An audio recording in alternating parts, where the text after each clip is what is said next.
Hi, എല്ലാവർക്കും നമസ്കാരം. ഞാനിന്ന് ചെയ്യാൻ പോകുന്നത് ഒരു വത്തക്കുളമ്പാണ് കേട്ടോ. നല്ലൊരു തമിഴ്നാടിൻ്റെ, എവിടെ തമിഴ്നാട് പോയാലും നമുക്കത് കിട്ടും കേട്ടോ. അപ്പോൾ അതെങ്ങനെ ഉണ്ടാക്കുക, സിമ്പിളായിട്ട് ഉണ്ടാക്കുക. നമുക്ക് അതെങ്ങനെ ഉണ്ടാക്കണമെന്ന് നോക്കാം കേട്ടോ. നമുക്ക് ഇതൊക്കെയാണ് നമുക്ക് വേണ്ട സാധനങ്ങൾ കേട്ടോ. അത് മണത്തങ്കാളി ഒരു 2 ടീസ്പൂൺ, ചുണ്ടക്കായ എന്ന് പറയും കേട്ടോ. അതൊക്കെ വറ്റലാണേ, അതൊക്കെ നമുക്ക് കടയിൽ വാങ്ങിക്കാൻ കിട്ടും. അതൊരു ടേബിൾ സ്പൂൺ. പിന്നെ ആവശ്യത്തിന് പുളി, പിന്നെ ചെറിയൊരു തക്കാളി, ഒരു വഴുതിനിങ്ങ, കുറച്ച് ചെറിയ ഉള്ളിയും വെളുത്തുള്ളിയും. പിന്നെ പൊടികൾ വന്നിട്ട് നമുക്ക് മുളക് പൊടി, മല്ലിപ്പൊടി, മഞ്ഞൾപ്പൊടി, ഉലുവാപ്പൊടി, കുറച്ച് സാമ്പാർ പൊടി. പിന്നെ ഇത് കടുക് വറുക്കാൻ കരുവേപ്പിൻ്റെ ഇല, ഉഴുന്ന് പരിപ്പ്, ഡ്രൈ ചില്ലി. ഓക്കെ, ഇതൊക്കെയാണ്. നമുക്ക് എങ്ങനെയാണ് ചെയ്യുക നോക്കാം കേട്ടോ. ആദ്യം നല്ലൊരു പാത്രം വയ്ക്കുക. നല്ലെണ്ണ കേട്ടോ, നമ്മൾ നല്ലെണ്ണയിലാണ് ചെയ്യുന്നത്. അപ്പോൾ നല്ലെണ്ണ നല്ലോണം ഒത്തിരി ഒഴിക്കണം. ഒരു 3 ടേബിൾ സ്പൂൺ ഒഴിച്ചിട്ടുണ്ട് ഞാൻ കേട്ടോ. 4 ടേബിൾ സ്പൂൺ വരെ ഒഴിക്കാം. എന്നിട്ട് നമുക്ക് ഈ എണ്ണ ഒന്നാകുമ്പോൾ അതിൽ നമുക്ക് ആ വത്തലുകളില്ലേ, എന്താ പറയുക, ചുണ്ടങ്ങയും പിന്നെ മണത്തക്കാളിയും വറുത്ത് പൊരിച്ചൊന്ന് മാറ്റി വെക്കണേ. പിന്നെ ഒരു കാര്യം, രണ്ടാമത്തെ കാര്യം, അത് ഉപ്പ് ഉണ്ടെന്നുണ്ടെങ്കിൽ നമ്മൾ കറികളിലൊക്കെ നോക്കിയിട്ട് ഉപ്പ് ഇടണം. അപ്പം ഞാൻ എടുക്കുന്നതിൽ ഉപ്പില്ല കേട്ടോ. അപ്പം നമുക്ക് നോക്കാം എങ്ങനെയാണെന്ന്. നല്ലെണ്ണ ഒഴിച്ചു, ചൂടായി. നമുക്കിത് ഇട്ടിട്ട് വറുത്തെടുക്കാം കേട്ടോ. ഒരുപാട് കരിയാൻ പാടില്ല. നന്നായിട്ട് ഒന്ന് നമ്മൾ വറുത്തെടുക്കുക. ഇത് വറുത്തെടുക്കുക. പിന്നെ മണത്തങ്കാളി വറുത്തെടുക്കുക കേട്ടോ. രണ്ടും വറുത്തെടുക്കുക.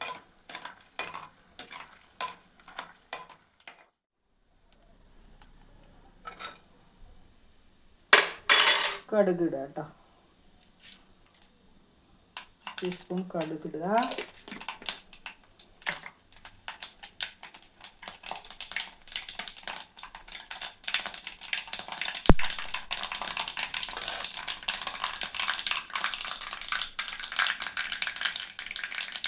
കടുക് പൊട്ടിക്കഴിയുമ്പോൾ കുറച്ച് ഒരു ടീസ്പൂൺ ഉഴുന്നപ്പരിപ്പും കുറച്ച് വറ്റൽ മുളകും കൂടി ഇടുക കേട്ടോ. കുറച്ച് കറിവേപ്പിൻ്റെ ഇല,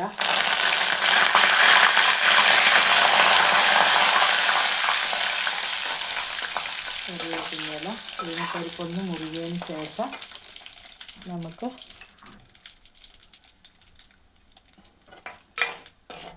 ഉള്ളി വെളുത്തുള്ളി ഇടാം കേട്ടോ.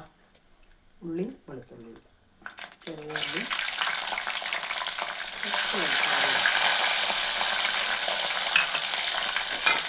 നന്നായി ഉള്ളി ഒന്ന് ബ്രൗൺ കളറാണ് കേട്ടോ. ഒന്ന് മൂത്ത ആ പച്ച മണം പോകണം ഉള്ളിയുടെ വെളുത്തുള്ളിയുടെ. ഓക്കെ, ഒന്ന് ബ്രൗൺ കളർ ഇങ്ങനെ ആകുമ്പോൾ ഈ തക്കാളി ഇടുക കേട്ടോ. ഈ തക്കാളി നല്ലോണം വെന്ത് നല്ലോണം ഉടയണം. നന്നായി വെന്ത് ഉടഞ്ഞിട്ട് നമുക്ക് വഴുതിനങ്ങയും കൂടെ ഇട്ട് വേവിച്ച് എടുക്കണം കേട്ടോ. കണ്ടോ, തക്കാളിയെല്ലാം നന്നായി വെന്ത് ഉടയണം കേട്ടോ. തക്കാളി അതിൻ്റെ ആ പച്ച മണം പോകണം. എന്നിട്ട് നമ്മൾ വെള്ളത്തിൽ പിഴിഞ്ഞിട്ട വഴുതിനങ്ങയില്ലേ, അതിന് കൂടി ഇടണം.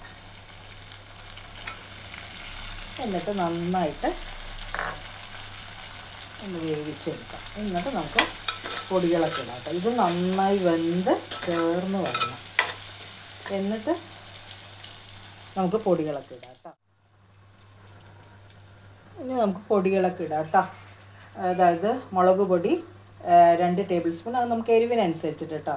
ഇത് 1 ടേബിൾ സ്പൂൺ മല്ലിപ്പൊടി, കുറച്ച് 1/2 ടീസ്പൂൺ ഉലുവാപ്പൊടി, മഞ്ഞൾപ്പൊടി കേട്ടോ. ഇതെല്ലാം കൂടെ ഇതിലേക്ക് ഇട്ട് കൊടുക്കും.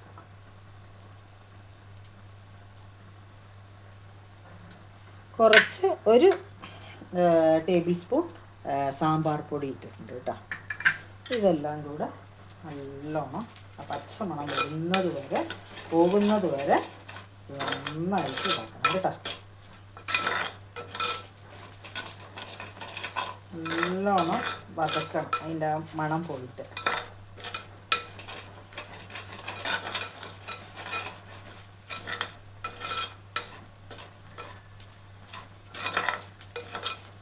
മുളക് പൊടിയുടെ മല്ലിപ്പൊടിയുടെ എല്ലാം ഒന്ന് അത് പോകുന്നവരെ ഇതാക്കിയിട്ട് നമുക്ക് പുളി ഒഴിക്കാം കേട്ടോ. എൻ്റെ പച്ചമണമൊക്കെ മാറുമ്പോൾ നമ്മൾ ചെറിയൊരു നെല്ലിക്ക വലിക്കില്ല.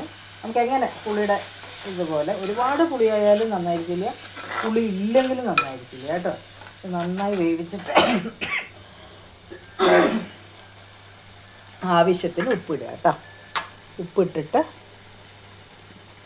ഇത്ര ഇട്ടു ഞാൻ ഉപ്പ്, ഇത്രയും ഉപ്പിടുക കേട്ടോ. ഉപ്പിട്ടിട്ട് ആവശ്യത്തിന് വെള്ളം ഒഴിക്കുക. എന്നിട്ട് നന്നായി വേവിച്ച് കുറുക്കിയെടുക്കുക.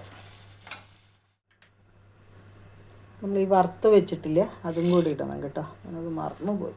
അതും കൂടി ഇട്ടാൽ എന്നാലേ അതിൽ ഉപ്പും പുളി എരിവും ഒക്കെ പിടിക്കുള്ളൂ കേട്ടോ. അതും കൂടി ഇട്ടിട്ട് പുളിയും എല്ലാം ഒഴിച്ച് ഉപ്പും ഒക്കെ ഇട്ടിട്ട് നന്നായി തിളപ്പിക്കുക. തിളച്ച് ഒരുവിധം ആകുമ്പോഴേക്കും ഒരു തുണ്ട് ശർക്കര കൂടി ഇടണം കേട്ടോ, എന്നാലേ അതിൻ്റെ ടേസ്റ്റ് കറക്റ്റാകും. വേവട്ടെ, വെന്തിട്ട് നമുക്ക് ഇതെങ്ങനെയാണ് കുറുകി വരാം. നമുക്ക് എങ്ങനെ വേണോ എടുക്കാം കേട്ടോ. നമുക്ക് കഴിക്കണ പങ്ങി ഈ ചട്ടിയിൽ ഇരുന്നിട്ട് ഒരു കുറുകൽ കുറുക്കിയെടുക്കാം, ഇങ്ങനെ എടുക്കാം കേട്ടോ. ഇതാണ് ഫൈനൽ ഇത്. അത് കഴിഞ്ഞ് ലാസ്റ്റിൽ ഒരു കുറച്ച് ഇത് 2 നുള്ള് കായപ്പൊടി കേട്ടോ. കായപ്പൊടി ഇടണം, ഒരു തുണ്ട് ശർക്കര. മധുരത്തിന് പോലെ കേട്ടോ. എനിക്ക് ഇത്തിരി സ്വീറ്റ് ഇഷ്ടമായതുകൊണ്ട് ഞാൻ കുറച്ച് കൂട്ടിയിട്ടിട്ടുണ്ട്. നിങ്ങൾക്ക് എങ്ങനെയാണോ വെച്ചാൽ അതുപോലെ അതും കൂടെ ഇട്ടിട്ട് എല്ലാം കൂടെ ഒന്ന് സെറ്റ് ചെയ്യുക. കറക്റ്റായിട്ടുണ്ട്, പുളിയും ഉപ്പും എല്ലാം കറക്റ്റായിട്ടുണ്ട് കേട്ടോ. എന്നിട്ട് ഇതെല്ലാം കൂടെ സെറ്റായിട്ട് ഒന്നും കൂടി കുറുകി വരും. പിന്നെ ഇതിൻ്റെ മെയിൻ വേണ്ട സാധനങ്ങൾ നല്ലെണ്ണയിൽ ചെയ്യുക. 2 വന്നിട്ട് കായം ഉലുവാപ്പൊടി മസ്റ്റാണ്. എന്തില്ലെങ്കിലും കുറച്ച് കായവും ഉലുവാപ്പൊടി മസ്റ്റാണ്. നല്ലെണ്ണയിൽ ചെയ്യുക കേട്ടോ. സൂപ്പറായിട്ടുണ്ട്. എല്ലാവരും ഒന്ന് ചെയ്ത് നോക്കൂ കേട്ടോ. എല്ലാവരും ചെയ്യുക, സബ്സ്ക്രൈബ് ചെയ്യുക, ഷെയർ ചെയ്യുക, ലൈക്ക് ചെയ്യുക, കമൻ്റൊക്കെ ഇടണം കേട്ടോ. Okay, thank you.